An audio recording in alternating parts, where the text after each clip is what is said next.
और चलिए इसी बीच बड़ी खबर का रुख करते हैं। दरअसल चंद्रयान-3 सफलतापूर्वक लगातार आगे बढ़ रहा है और अब वो वक्त बेहद करीब आ चुका है जब विक्रम लैंडर चांद की सतह पर लैंड करेगा। आपको बताएं कि अब जो दूरी है चांद से विक्रम लैंडर की बेहद कम रह चुकी है। मात्र 100 किलोमीटर से भी कम दूरी अब चांद से विक्रम लैंडर की है और 23 अगस्त वो दिन होगा जब चांद पर लैंड करेगा विक्रम लैंडर। सॉफ्ट लैंडिंग ये होगी। ये बड़ी खबर आपको बता रहे हैं। दरअसल लगातार 14 जुलाई के बाद से चांद के बेहद करीब जाता जा रहा है विक्रम लैंडर और फिलहाल आपको यह भी बता दें कि मात्र 100 किलोमीटर से भी कम दूरी यहां पर रह चुकी है।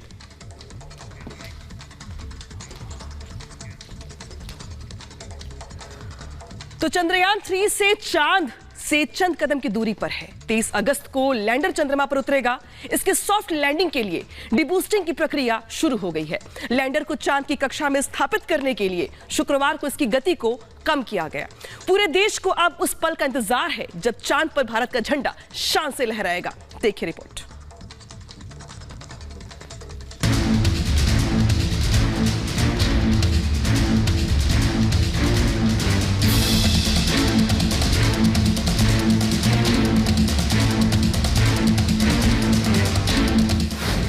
चांद अब दूर नहीं, तैयारी भरपूर।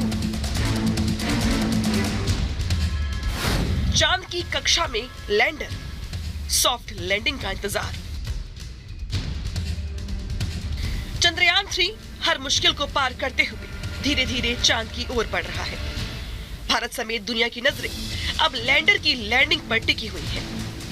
हर कोई उस ऐतिहासिक पल का बेसब्री से इंतजार कर रहा है जब चंद्रमा पर इसकी सॉफ्ट लैंडिंग करवाई जाएगी। शुक्रवार को चंद्रयान-3 की डिब्यूटिंग की प्रक्रिया शुरू की गई जो पूरी तरह से सफल रहा। डिबूस्टिंग हमारा सक्सेसफुली अभी पहला पार्ट पूरा हुआ और आफ्टर 2 डेज उसके बाद में एक प्रोसेस होगा जब हम उसको काफी नजदीक लेके आएंगे। अभी करीब 100 किलोमीटर 113 किलोमीटर के आसपास सरफेस से हम दूर हैं। इंडियन स्पेस रिसर्च ऑर्गेनाइजेशन ने मिशन मून में एक और कामयाबी हासिल कर ली है। लैंडर मॉड्यूल ने सफलतापूर्वक डीबूस्टिंग प्रक्रिया को पूरा कर लिया है और ये चांद के करीब पहुंच चुका है। डीबूस्टिंग की अगली प्रक्रिया को 20 अगस्त को फिर से दोहराया जाएगा। चंद्रयान-3 ने अपने लैंडर पोजीशन डिटेक्शन कैमरे का इस्तेमाल करते हुए चंद्रमा की अद्भुत तस्वीरें भेजी हैं।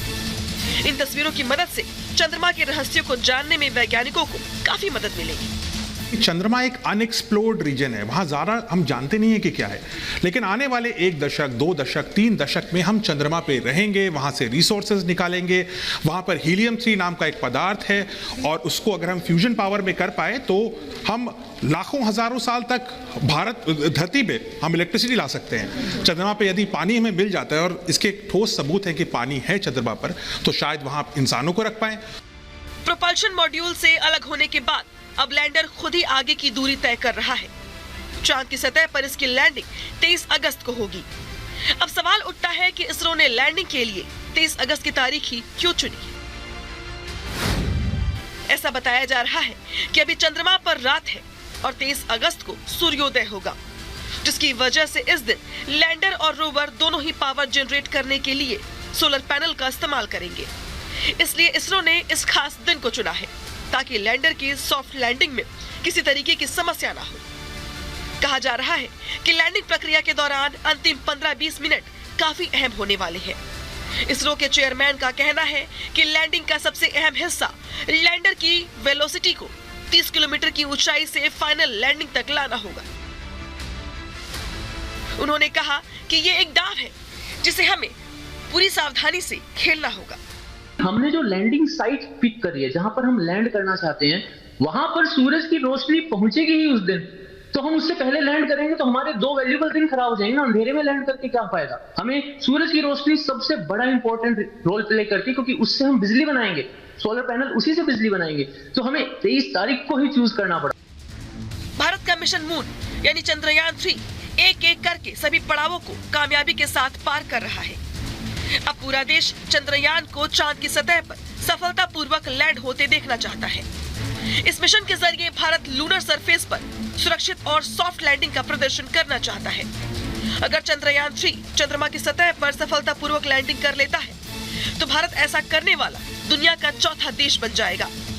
14 जुलाई को चंद्रयान 3 को आंध्र प्रदेश के श्रीहरिकोटा से लॉन्च किया गया था, जो अब चंद्रमा की सतह के काफी करीब पहुंच चुका है। Bureau report, Republic Bharat.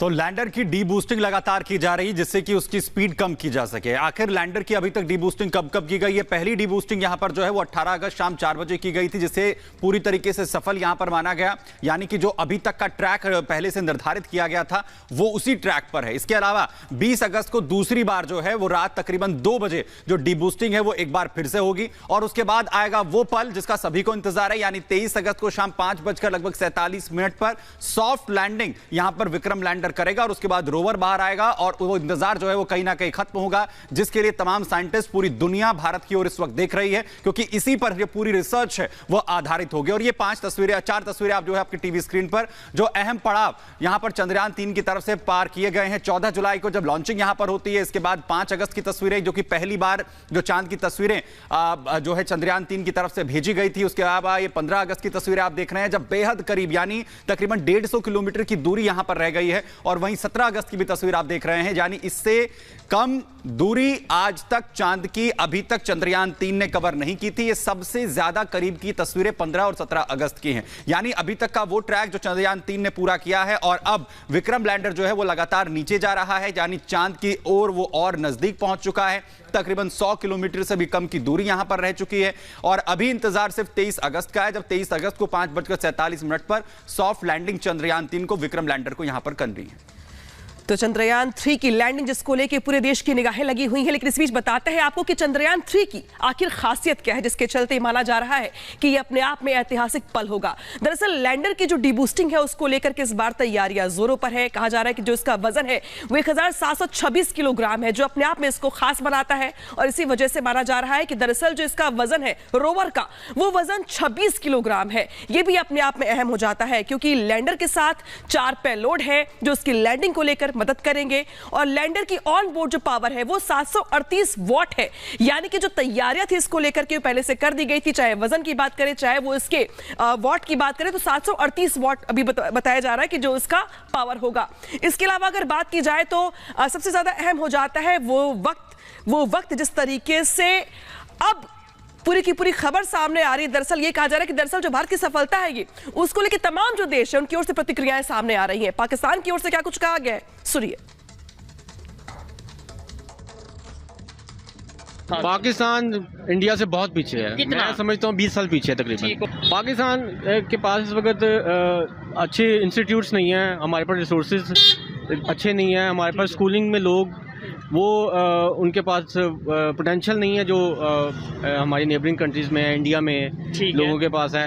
तो शुरू से वो ग्रूमिंग नहीं दी जा रही है हमारे पास चंद एक स्कूल ऐसे प्राइवेट जो बेशक वो हमारे अगेंस्ट हैं या हमारे एनिमीज़ हैं, लेकिन वो एक मेहनत कर रहे हैं। वो अगर एजुकेशन में अच्छे जा रहे हैं, अगर वो अपने मुल्क के साथ सिंसेयर हैं, अगर वो एजुकेशन अच्छी ले रहे हैं तो उनको कामयाब होना चाहिए। हम इस पॉलिटिकल सिस्टम की भेंट चढ़े हुए हैं जो कि ये चाहता ही नहीं है कि हमारे मुल्क में एजुकेशन सिस्टम ग्रूम करता है। तो जब वो चाहता ही नहीं है, हाई लेवल पे तो वो बैठे हैं, कर्जे लेते हैं, वही कर्जे जो होते हैं हुक्मरान बाहर जमा करवा देते हैं, वही कर्जे जो होते हैं, क्योंकि दौलत जो होती है ना, वेल्थ जो होती है वो कंसंट्रेट अगर कुछ हाथों में हो जाती है ना, तो वो मुल्क का इकॉनमी ख़राब हो जाती है।